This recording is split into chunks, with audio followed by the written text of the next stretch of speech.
Hi friends, అందరికీ నమస్కారం. Welcome to my YouTube channel. ఈ వీడియోలో డిస్కస్ చేసే టాపిక్ వచ్చేసి అసలు కంపెనీస్ అనేవి స్టాక్ మార్కెట్లో ఎందుకు లిస్ట్ అవుతాయి, అలాగే ఇలా కంపెనీస్ అనేవి స్టాక్ మార్కెట్లో లిస్ట్ అవ్వడం వల్ల ఆ కంపెనీస్కి బెనిఫిట్స్ ఏంటి, అలాగే కంపెనీస్ షేర్స్ అనేవి ఏ కాలిక్యులేషన్ బేస్ చేసుకుని ఇష్యూ చేస్తాయి అనే విషయాల గురించి ఈ వీడియోలో క్లారిటీగా తెలుసుకుందాం. సో వీడియో అనేది చాలా అంటే చాలా ఇన్ఫర్మేటివ్ ఉంటుంది కాబట్టి ఎక్కడ స్కిప్ చేయకుండా చూడండి. అలాగే మన ఛానల్కి ఫస్ట్ టైం వస్తే కనుక ఛానల్ని సబ్స్క్రైబ్ చేసుకోండి. అలాగే వీడియో అనేది కొంచెం ఇన్ఫర్మేటివ్గా అనిపించినా సరే లైక్ చేసి షేర్ చేయండి. అలాగే ఈ వీడియోని చివరిదాకా చూసి ఈ వీడియో పైన మీ యొక్క జెన్యూన్ అభిప్రాయాన్ని కామెంట్ సెక్షన్లో కామెంట్ చేయండి. ఇంకేమాత్రం లేట్ చేయకుండా టాపిక్లోకి వెళ్ళిపోదాం. ఇంకా టాపిక్లోకి వస్తే ఫస్ట్ ఆఫ్ ఆల్ అసలు స్టాక్ మార్కెట్లో కంపెనీస్ అనేవి ఎందుకు లిస్ట్ అవుతాయి అనే విషయం గురించి తెలుసుకుందాం. ఫర్ ఎగ్జాంపుల్, నాకు ఒక కంపెనీ ఉందనుకుందాం. నా కంపెనీ నేమ్ వచ్చేసి ఏబీసీ కంపెనీ.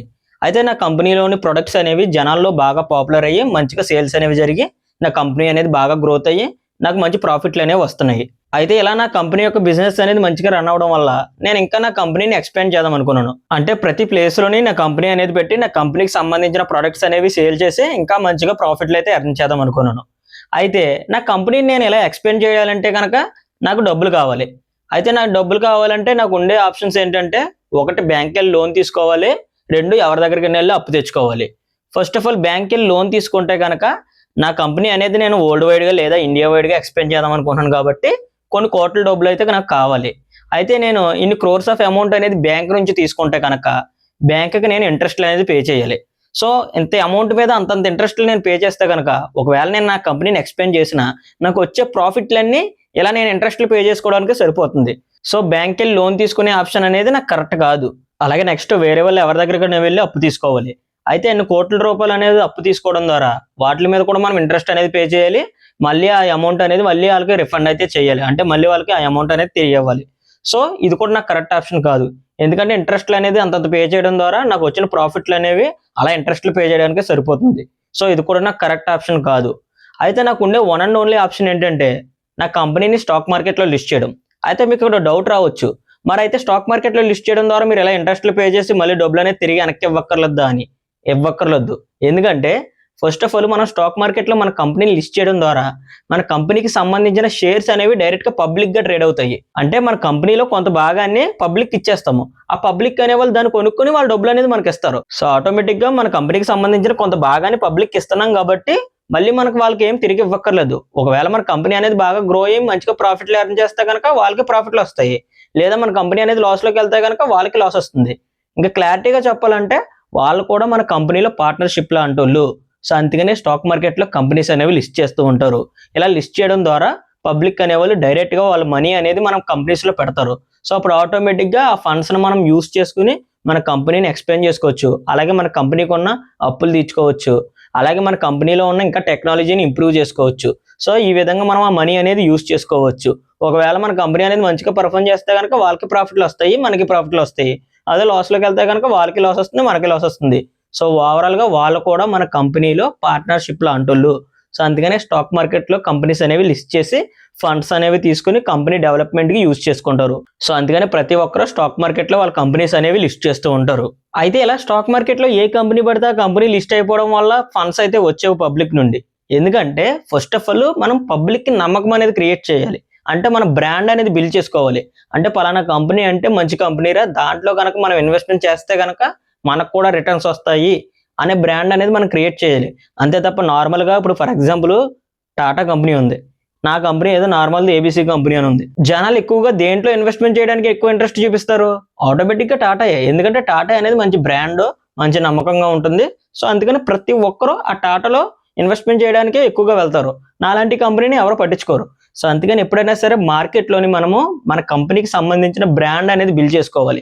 అంటే కస్టమర్స్కి మన ట్రస్ట్ అనేది బిల్డ్ చేసుకోవడం ద్వారా ఫర్ ఎగ్జాంపుల్ ఇలాగే మన కంపెనీ అనేది స్టాక్ మార్కెట్లో లిస్ట్ చేయడానికి వచ్చినప్పుడు ఆటోమేటిక్గా పబ్లిక్ అనేవాళ్ళు వాళ్ళంతటా వాళ్ళే వచ్చి మన కంపెనీలో ఇన్వెస్ట్మెంట్ చేస్తారు. సో అందుకని ఎప్పుడైనా సరే బ్రాండ్ అనేది బిల్డ్ చేసుకోవాలి కంపెనీస్ అనేవి. అలా బిల్డ్ చేసుకున్న కంపెనీస్లో మాత్రమే పబ్లిక్ అనేవాళ్ళు ఇన్వెస్ట్మెంట్ చేయడానికి ఎక్కువ ఇంట్రెస్ట్ చూపిస్తారు. సో ఓవరాల్గా ఇప్పుడు మీ అందరికీ క్లారిటీ వచ్చింది కదా, అసలు కంపెనీస్ అనేవి స్టాక్ మార్కెట్లో ఎందుకు లిస్ట్ అవుతాయి అనేది. కేవలం స్టాక్ మార్కెట్లో లిస్ట్ అయ్యేది ఆ కంపెనీ డెవలప్మెంట్ కోసం ఫండ్స్ అనేవి అవసరం. సో ఆ ఫండ్స్ అనేవి మనకు కావాలంటే డైరెక్ట్గా మన కంపెనీకి సంబంధించిన షేర్స్ అనేవి పబ్లిక్ ఇష్యూ చేస్తే కనుక పబ్లిక్ అనేవాళ్ళు మన షేర్స్ కొనుక్కొని వాళ్ళ డబ్బులు అనేది మనకి ఇస్తారు. సో అప్పుడు ఆటోమేటిక్గా డబ్బులు మనం యూజ్ చేసుకుని మన కంపెనీ డెవలప్మెంట్కి యూస్ చేసుకోవడానికి స్టాక్ మార్కెట్లో కంపెనీస్ అయితే లిస్ట్ చేస్తూ ఉంటారు. సో ఇది ఓవరాల్గానే. ఇంక ఇప్పుడు నెక్స్ట్ అసలు కంపెనీస్ అనేవి షేర్స్ అనేవి ఏ క్యాలిక్యులేషన్ బేస్ చేసుకుని ఇష్యూ చేస్తాయి అనేది ఇప్పుడు క్లియర్గా విత్ ఎగ్జాంపుల్స్తో సహా బోర్డు మీద ఎక్స్ప్లెయిన్ చేస్తాను. సో వినండి. అయితే ఇప్పుడు అసలు కంపెనీస్ అనేవి నెంబర్ ఆఫ్ షేర్స్ అనేవి ఏ విధంగా డిసైడ్ చేస్తాయనే క్యాలిక్యులేషన్స్ని బోర్డు మీద క్లియర్గా ఎక్స్ప్లెయిన్ చేస్తాను, వినండి. ఫస్ట్ ఆఫ్ ఆల్ అసలు నెంబర్ ఆఫ్ షేర్స్ అనేవి ఏ విధంగా డిసైడ్ చేస్తాయనేది తెలుసుకుందాం. కంపెనీ వాల్యూ చూసుకుంటే 100 crores అనుకుందాం ఫర్ ఎగ్జాంపుల్. అయితే కంపెనీ వాల్యూ అనేది 100 crores అయితే మనం జస్ట్ కేవలం 20 to 30 crores మాత్రమే రైజ్ చేయగలదు. అంటే పబ్లిక్ నుంచి ఈ అమౌంట్ మాత్రమే తీసుకోవాలి. కానీ యాక్చువల్గా మనం ఎగ్జాంపుల్ కాబట్టి ఎక్స్ప్లెయిన్ చేసుకుంటున్నాం కాబట్టి ఫర్ ఎగ్జాంపుల్ 100 crores అనేవి పబ్లిక్ నుంచి మనం తీసుకుందాం అనుకుందాం. యాక్చువల్గా 100 crores ఇంతే వస్తాయి. కానీ యాక్చువల్గా మన ఎగ్జాంపుల్ కాబట్టి 100 crores ఇక్కడ 100 crores అనేది మనం తీసుకుందామని క్యాలిక్యులేట్ చేసుకుందాం. అయితే స్టెప్ 1 చూసుకుంటే decide face value. First of all మనం కంపెనీ ఫేస్ వాల్యూ అనేది డిసైడ్ చేయాలి. ఎలా అంటే most of the Indian companies అనేవి ఫేస్ వాల్యూ చూసుకుంటే షేర్కి 10 రూపాయలు తీసుకుంటాయి. సో ఓవరాల్గా ఇండియన్ కంపెనీస్ అనేవి ఇలాగే చేస్తాయి కాబట్టి ఫర్ ఎగ్జాంపుల్ ఫేస్ వాల్యూ చూసుకుంటే 10 rupees per share అనుకుందాం. ఓకేనా. Next step 2 decides total shares. అంటే కంపెనీ వాల్యుయేషన్ చూసుకుంటే 100 కోట్లు. ఫార్ములా చూసుకుంటే total shares is equal to company value by face value. అంటే కంపెనీ వాల్యూ అంతా 100 crores. అలాగే ఫేస్ వాల్యూ చూసుకుంటే మనం ఎంత డిసైడ్ చేసుకున్నాము 10 rupees. సో ఓవరాల్గా 100 crores బై 10 rupees ఎంత ఓవరాల్గా 10 crores షేర్స్. సో ఓవరాల్గా షేర్స్ అనేవి ఈ విధంగా డిసైడ్ చేస్తారు. ఒకసారి క్యాలిక్యులేషన్ అంతా జాగ్రత్తగా అబ్జర్వ్ చేయండి, మీకే క్లియర్గా అర్థమవుతుంది. ఓకేనా. సో ఓవరాల్గా కంపెనీస్ అనేవి నెంబర్ ఆఫ్ షేర్స్ అనేది ఈ విధంగా డిసైడ్ చేస్తాయి. ఇది ఫర్ ఎగ్జాంపుల్కి మాత్రమే చెప్పాను, ఇది కంపెనీని బట్టి చేంజ్ అవుతూ ఉంటుంది. సో ఓవరాల్గా ఈ క్యాలిక్యులేషన్ బేస్ చేసుకుని కంపెనీ షేర్స్ అనేవి డిసైడ్ చేస్తాయి. అయితే కంపెనీస్ అనేవి నెంబర్ ఆఫ్ షేర్స్ అనేవి డిసైడ్ చేసిన తర్వాత అసలు పబ్లిక్కి ఎన్ని షేర్స్ అనేవి ఇష్యూ చేద్దాం అనుకుంటున్నారు అనే క్యాలిక్యులేషన్ని ఇప్పుడు బోర్డు మీద క్లియర్గా ఎక్స్ప్లెయిన్ చేస్తాను, వినండి. First of all how many shares are offer to the public. First of all మీరు గుర్తుపెట్టుకోవాల్సింది ఏంటంటే కంపెనీస్ అనేవి 100% ఓనర్షిప్ అనేది ఎప్పుడు పబ్లిక్ ఇవ్వదు, ఇది మాత్రం కన్ఫర్మ్. ఓకేనా. Let's assume company offers 25% to the public. అంటే కంపెనీ 100% షేర్స్లో 25% అనేది పబ్లిక్ ఇష్యూ చేద్దాం అనుకుంది. అయితే టోటల్ నెంబర్ ఆఫ్ షేర్స్ చూసుకుంటే ఇందాక మనం క్యాలిక్యులేట్ చేసుకుంది 10 crores. అయితే దీంట్లో మనకి పబ్లిక్ ఇచ్చేది ఎంత అంటే 10 crores బై 25%. సో ఓవరాల్గా ఎంత 2.5 crores షేర్స్ అనేది పబ్లిక్ ఇష్యూ చేస్తున్నారు.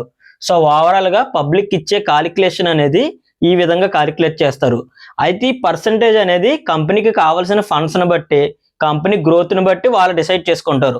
ఇది ఫర్ ఎగ్జాంపుల్ మాత్రమే చెప్పాను, ఇది వేరే కంపెనీస్కి వేరే విధంగా చేంజ్ కూడా అవుతుంది. సో ఓవరాల్గానే పబ్లిక్కి ఎంత % షేర్స్ అనేవి ఇష్యూ చేయాలనేది ఈ క్యాలిక్యులేషన్ బేస్ చేసుకుని ఇష్యూ చేస్తారు. సో ఓవరాల్గా మీ అందరికీ క్లియర్గా అర్థమైంది అనుకుంటున్నాను. అయితే ఇలా ఇష్యూ చేసిన తర్వాత కంపెనీ అనేది ఐపీఓలోకి వస్తుంది. ఇలా ఐపీఓలోకి వచ్చిన తర్వాత ఐపీఓ ప్రైస్ అనేది ఏ విధంగా క్యాలిక్యులేట్ చేస్తారనేది ఇప్పుడు బోర్డు మీద క్లియర్గా ఎక్స్ప్లెయిన్ చేస్తాను, వినండి. First of all IPO price calculation. నేను ఇందాక మీకు చెప్పాను కదా 100 crores క్యాలిక్యులేషన్ అనేది చేస్తున్నామని. సో ఇప్పుడు మనం 100 crores ఐపీఓ క్యాలిక్యులేషన్ అనేది క్యాలిక్యులేట్ చేద్దాం. లెట్స్ అజ్యూమ్ ఐపీఓ ప్రైస్ వచ్చేసి 40 per share. అంటే దిస్ 40 ఇంక్లూడ్స్ ఫేస్ వాల్యూ ఇందాక మనం చెప్పుకున్నట్టు 10 rupees. దీనికి 10 rupees ప్రీమియం అనేది యాడ్ చేస్తారు ఐపీఓకి వచ్చిన తర్వాత. ఈ ప్రీమియం అనేది 30 rupees. సో ఓవరాల్గా 40 అయ్యింది. అయితే మనీ రైజ్డ్ ఫ్రమ్ ఐపీఓ. అంటే ఇప్పుడు ఐపీఓ నుంచి మనం ఎంత మనీ అనేది తీసుకోవాలనేది ఇప్పుడు క్యాలిక్యులేట్ చేద్దాం. మనం ఇందాక పబ్లిక్ ఇష్యూ చేసిన నెంబర్ ఆఫ్ షేర్స్ ఎన్ని 2.5 crores ఇంటూ 40 per share. అంటే షేర్కి వచ్చేసి 40 rupees. సో ఓవరాల్గా 100 crores అవుతుంది. అయితే now the company actually receives 100 crores cash. So ఓవరాల్గా కంపెనీస్ అనేవి ఈ విధంగా ప్రైస్ క్యాలిక్యులేషన్ అనేది చేసి పబ్లిక్ నుంచి మనీ అనేది తీసుకుంటుంది. సో క్యాలిక్యులేషన్ అనేది క్లియర్గా అర్థమైంది అనుకుంటున్నాను. అయితే క్యాలిక్యులేషన్ అనేది ఫర్ ఎగ్జాంపుల్కి మాత్రమే. ఈ క్యాలిక్యులేషన్ అనేది కంపెనీని బట్టి చేంజ్ అవుతుంది. అలాగే ఈ ఫేస్ వాల్యూ అనేది కంపెనీ బట్టి చేంజ్ అవుతుంది. ప్రీమియం వాల్యూ అనేది కూడా కంపెనీస్ బట్టి చేంజ్ అవుతూ ఉంటుంది. సో ఓవరాల్గానే ఐపీఓ ప్రైస్ క్యాలిక్యులేషన్ అనేది కంపెనీస్ అనేవి ఈ విధంగా చేస్తాయి. ఇలా చేసిన తర్వాత ఇంత అమౌంట్ అనేది కంపెనీస్కి వస్తుంది. ఈ అమౌంట్ని కంపెనీస్ అనేవి ఆ కంపెనీ గ్రోత్కి, అలాగే ఆ కంపెనీ డెవలప్మెంట్కి, అలాగే కంపెనీకి ఏమైనా అప్పులు ఉంటే అప్పులు తీర్చుకోవడానికి, అలాగే కంపెనీ ఎక్స్పెన్షన్కి యూజ్ చేసుకుంటారు. సో ఓవరాల్గా కంపెనీస్ అనేవి ఐపీఓ ప్రైస్ క్యాలిక్యులేషన్ అనేది ఈ విధంగా చేస్తారు. మీ అందరికీ క్లియర్గా క్లారిటీగా అర్థమైంది అనుకుంటున్నాను.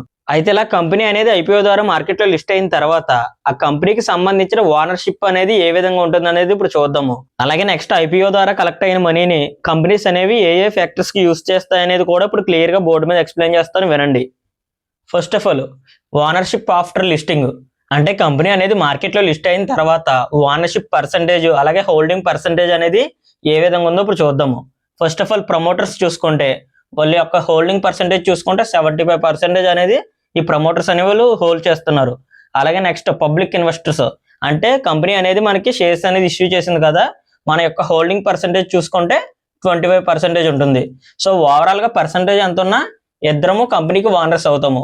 సో ఓవరాల్ గా కంపెనీ అనేది లిస్ట్ అయిన తర్వాత ఓనర్షిప్ పర్సంటేజ్ అనేది ఈ విధంగా ఉంది. అలాగే next company using collected money అంటే ఇందాక మనకి కంపెనీ ఐపీఓ ద్వారా 100 crores అయితే కలెక్ట్ చేసింది. అయితే ఆ మనీని ఏ ఏ ఫ్యాక్టర్స్ కి యూస్ చేస్తుంది అనేది ఇప్పుడు తెలుసుకుందాం. ఫస్ట్ వచ్చేసి బిజినెస్ ఎక్స్పెన్షన్, అలాగే నెక్స్ట్ డెప్ట్ రీపేమెంట్, అలాగే నెక్స్ట్ వర్కింగ్ క్యాపిటల్, అలాగే next technology and R&D. So overall గా ఈ ఫ్యాక్టర్స్ కి అయితే ఈ మనీ అనేది యూస్ చేస్తుంది కంపెనీ. సో ఓవరాల్ గా కంపెనీస్ అనేవి స్టాక్ మార్కెట్ లో లిస్ట్ అయ్యి ఆ కంపెనీకి సంబంధించిన షేర్స్ అనేవి పబ్లిక్ గా ఇష్యూ చేసి ఆ షేర్స్ ని పబ్లిక్ కొనుక్కునేలా చేసి ఆ కొనుక్కున్న తర్వాత వాళ్ళు ఏవైతే అమౌంట్ ఇస్తారో ఆ అమౌంట్ ని ఎలా కంపెనీ డెవలప్మెంట్ యూస్ చేసుకుని ఆ కంపెనీ గ్రోత్ అనేది పెంచుకోవడానికి ప్రతి కంపెనీ స్టాక్ మార్కెట్లోకి అయితే వచ్చి లిస్ట్ అవుతుంది. సో ఓవరాల్ ఇప్పుడు దాకా చెప్పిన ప్రాసెస్ అంతా మీ అందరికీ క్లారిటీగా అర్థమైంది అనుకుంటున్నాను. అంటే అసలు కంపెనీ అనేది ఎందుకు లిస్ట్ అవుతుంది, అలాగే కంపెనీ అనేది నెంబర్ ఆఫ్ షేర్స్ అనేది ఏ విధంగా ఇష్యూ చేస్తుంది, అలాగే ఇష్యూ చేసిన తర్వాత పబ్లిక్ కి ఎంత షేర్ పర్సంటేజ్ అనేది ఇష్యూ చేస్తుంది, అలాగే అలా ఇష్యూ చేసిన తర్వాత ఐపీఓలో ప్రైస్ అనేది ఏ విధంగా డిసైడ్ చేస్తుంది, ఇలా డిసైడ్ చేసిన తర్వాత ఐపీఓలో ద్వారా కలెక్ట్ అయిన మనీ అనేది కంపెనీ అనేది ఏ విధంగా యూస్ చేస్తుంది అనే విషయాలు ఈ వీడియోలో క్లారిటీగా మీ అందరికి అర్థమైంది అనుకుంటున్నాను. అయితే ఈ ప్రాసెస్ అంతా చూసిన తర్వాత ప్రతి ఒక్కరికి ఒక డౌట్ వస్తుంది. ఆ డౌట్ ఏంటంటే, మనలాంటి పబ్లిక్ అనేవాళ్ళు కంపెనీస్లో ఇన్వెస్ట్మెంట్ చేస్తున్నాము, ఆ ఇన్వెస్ట్మెంట్ అమౌంట్ ఏమో కంపెనీస్ అనేవి తన డెవలప్మెంట్ కి యూస్ చేసుకుంటాయని మీరే చెప్తున్నారు.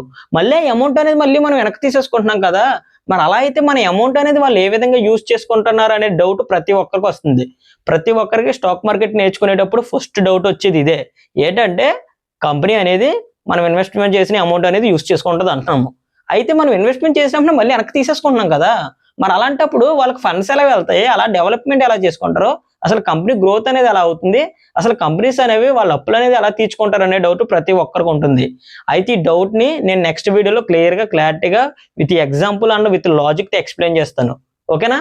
అయితే ఆ టాపిక్ గురించి మీరు క్లియర్ గా తెలుసుకోవాలంటే మన ఛానల్ ఇప్పుడే సబ్స్క్రైబ్ చేసుకోండి. అలాగే నేను అప్లోడ్ చేసే కంటెంట్ ని రెగ్యులర్ గా ఫాలో అవ్వండి. ఓకేనా? అలాగే కొత్తగా ఎవరైనా వచ్చి మన ఛానల్ చూస్తే కనుక నేను స్టాక్ మార్కెట్ బేసిక్ సిరీస్ అనేది ఒకటి స్టార్ట్ చేశాను. అలా స్టార్ట్ చేసి ప్లేలిస్ట్ అనేది క్రియేట్ చేసి మన యూట్యూబ్ ఛానల్ అప్లోడ్ చేస్తున్నాను. సో కొత్తగా ఎవరైనా వస్తే కనుక మన కంటెంట్ రెగ్యులర్ గా ఫాలో అవ్వాలంటే ఇప్పుడే మన ఛానల్ ని సబ్స్క్రైబ్ చేసుకోండి. అలాగే ఇప్పుడు దాకా చెప్పిన ఈ కంటెంట్ అనేది ఏ విధంగా ఉందనేది మీ యొక్క జెన్యూన్ అభిప్రాయాన్ని కామెంట్ సెక్షన్ లో కామెంట్ చేయండి. అలాగే కంటెంట్ నచ్చితే కనుక లైక్ చేసి షేర్ చేయండి. మరొక ఇన్ఫర్మేటివ్ వీడియోతో మళ్ళీ కలుద్దాం. Thank you for watching.